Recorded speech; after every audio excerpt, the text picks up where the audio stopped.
best-science-fiction-movies.com. This stuff is awesome. What do you think makes this character Yellowjacket such a great villain? Well, I think the motivations are very clear and not what you'd expect from a villain.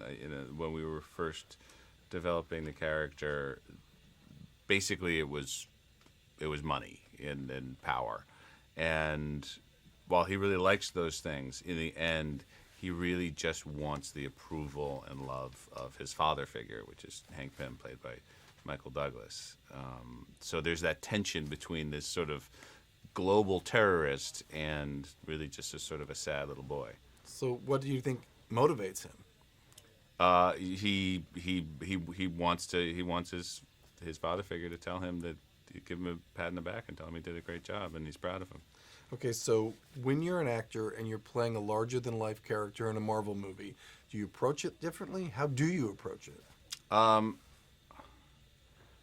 think it's the same in that you want to make sure that those motivations are clear to yourself first and then to the audience.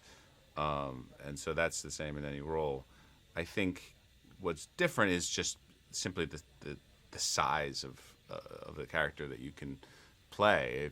If somebody's ambition is to create this revolutionary technology and turn it into this war machine, you have a license and a responsibility to be larger than life.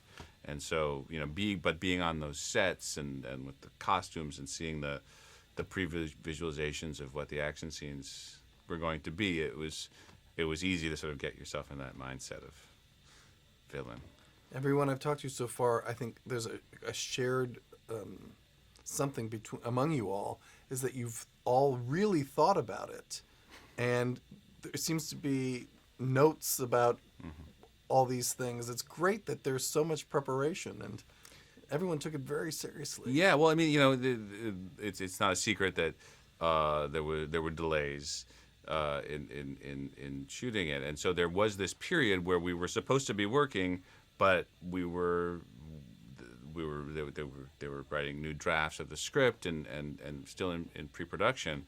But for the actors, it actually gave us a sort of a time to do that work and to put our stamp on the screenplay as it was being written. And I think that really helped deepen and enrich the characters. I think it shows on camera. So on to question number 5 of 8, or 4 of 8. What did you like most of playing Darren Cross? I love the costumes.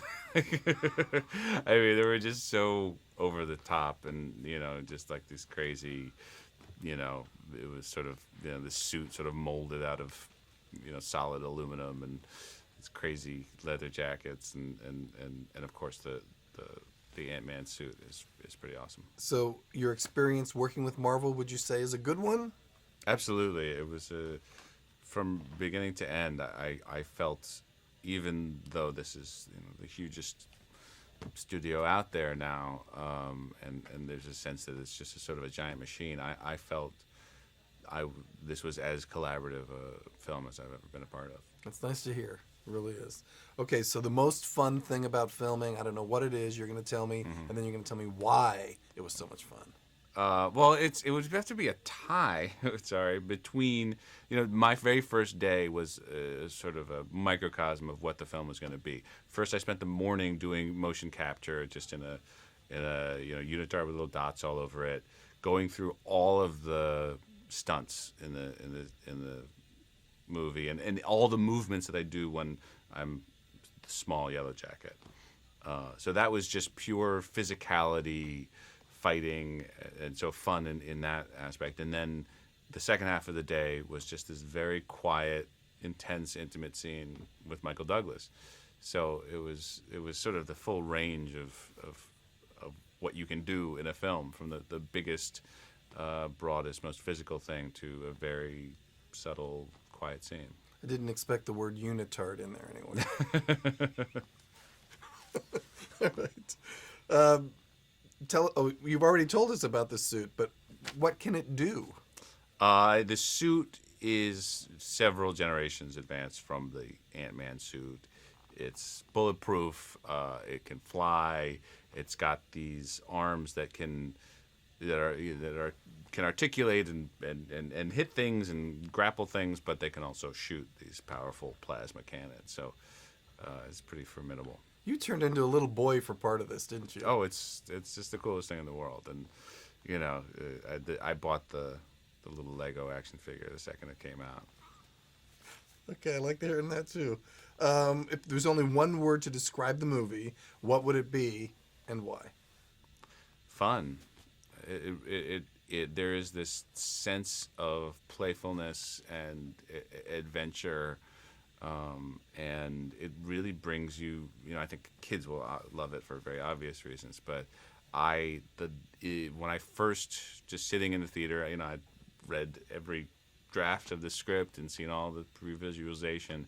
But when I sat there and saw when he first shrinks, I just turned into a kid again.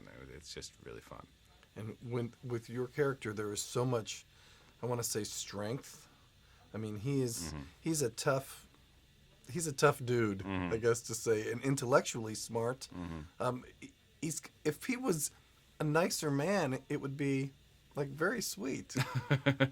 It's not to be.